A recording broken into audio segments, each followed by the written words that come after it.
Cruise news time. Well, wow, there's a lot of interesting stories swirling around the internet around vaccines and testing and bar fights and cancellations. It equals a big old pile of cruise news. Cruise news. Let's talk about it.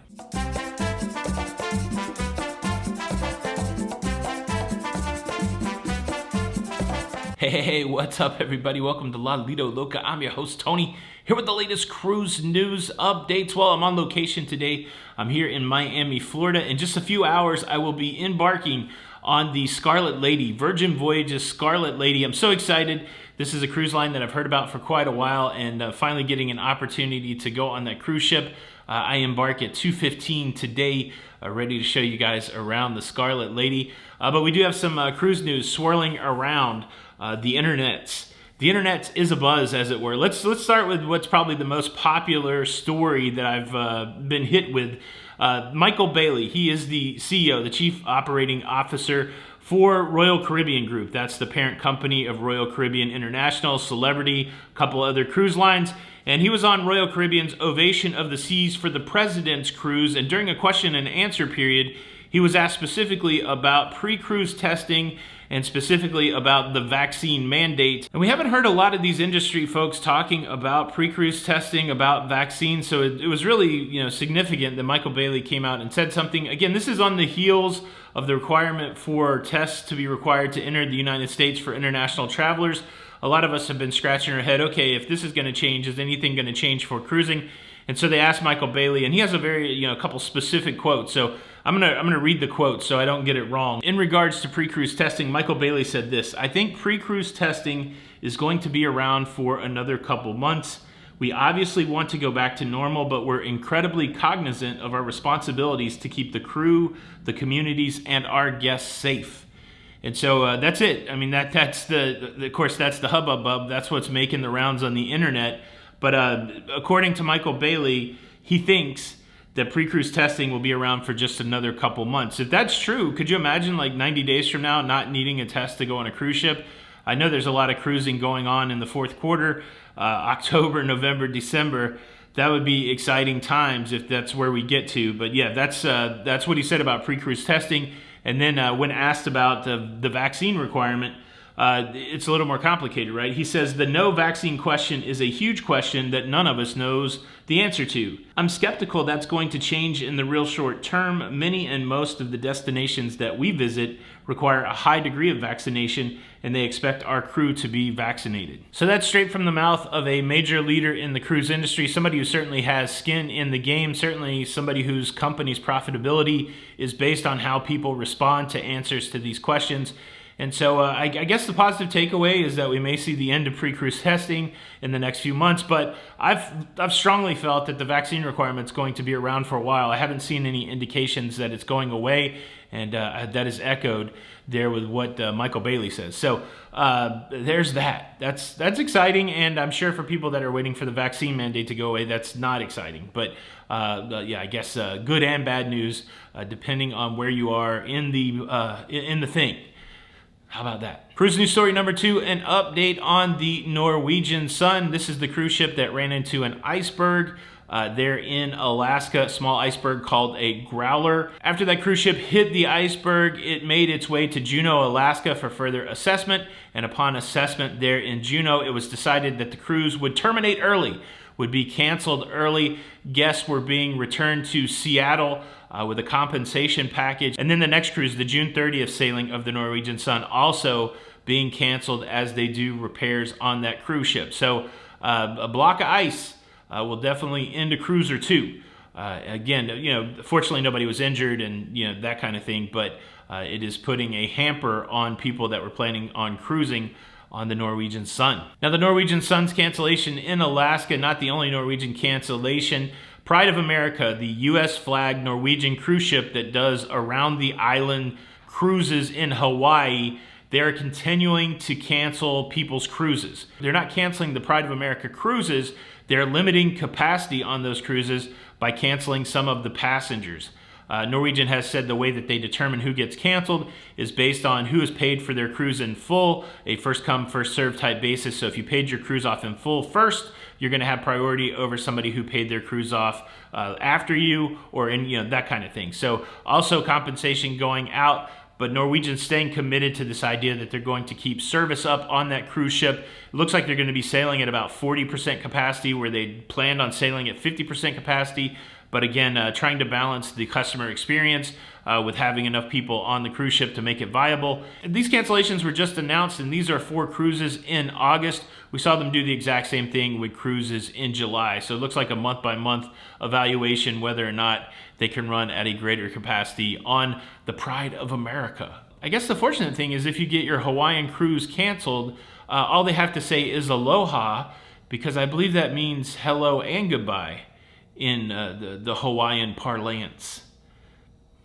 Silver lining? I don't know. You be the judge. Now I got a couple more items that I want to talk about. Let's talk about the brawl on the Carnival Magic, and then I got a very serious question, maybe a little of a contentious question, maybe a controversial question that I want to share with you to close out the show today. But before I get to those 2 items, let me quickly invite you to subscribe. Is there that many syllables in subscribe? Do you like staying up to date with everything? Do you want to stay up to date? I don't even know if you like it. You know what? You should. You should stay up to date with everything that's going on in cruising.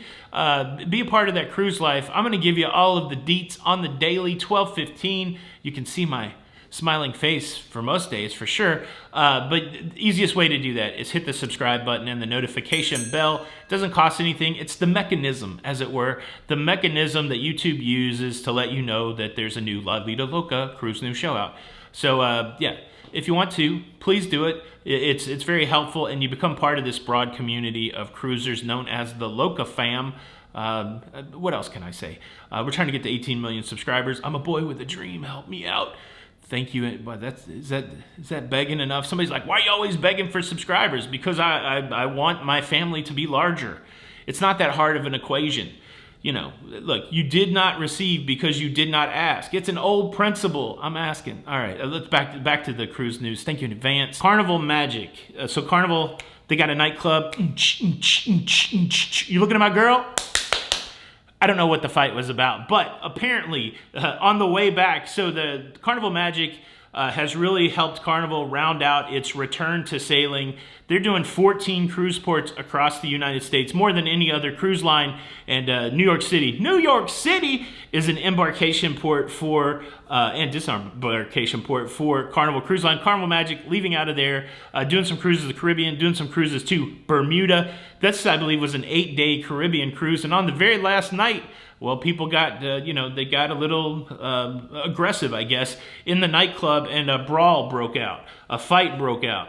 Now, apparently no one was injured. The security on board got it all contained. Somebody said like 60 people. Who knows what to believe? There's reports everywhere. But one thing that is for certain, because Carnival said it, is that there was an altercation and that the authorities were notified. And I guess the NYPD was at the pier when the ship returned to interview people. I've seen a lot of people say, I was on that ship, I got on the ship, I got off the ship, no big deal, I didn't see any kind of fight, that kind of thing. But then there were other people like, yeah, there definitely was a fight. And so, yeah, part and parcel, right? This is that cruise life, y'all. And sometimes when the alcohol is flowing and the beautiful people are together having a party, well, sometimes people get in a fight. And so apparently that's what's happened. And I'm guessing the police will sort it out. But that's been a big story all over the internet.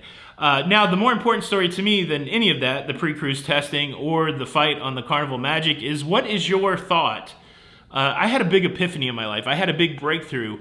What is your thought on tablecloths in the main dining room? I am very pro tablecloth in the main dining room, and I couldn't figure out why. Obviously, it's not because I dress fancy. I like to wear t-shirts and shorts, even to the main dining room. Now, if they want you to wear pants, I will wear pants. I'm not going to die on that hill. I'm not going to be like, man, if you make me wear pants, I'm never eating in the main dining room.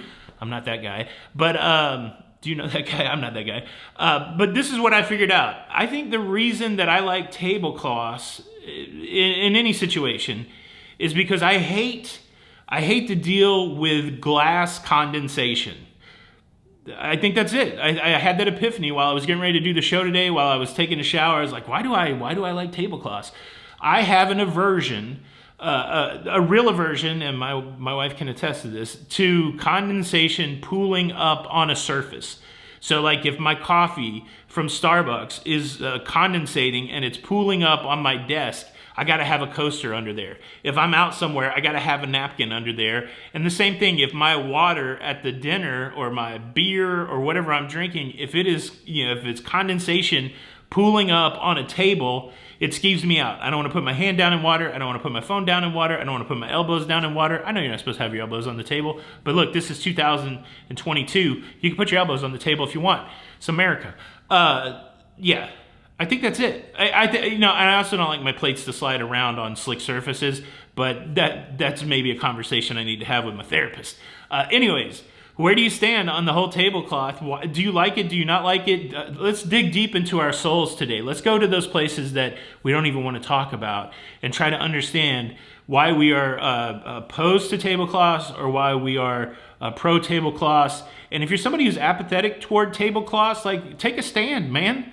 Like, it's like Hamilton told Burr. Like, I can't remember the line from Hamilton, but basically, if you don't take a stand, you're just, lukewarm. We could go back. We could go biblical. Either way, I'm excited. Did I tell you what's going on a cruise? This kid is going on a cruise. This kid is going to say, y'all.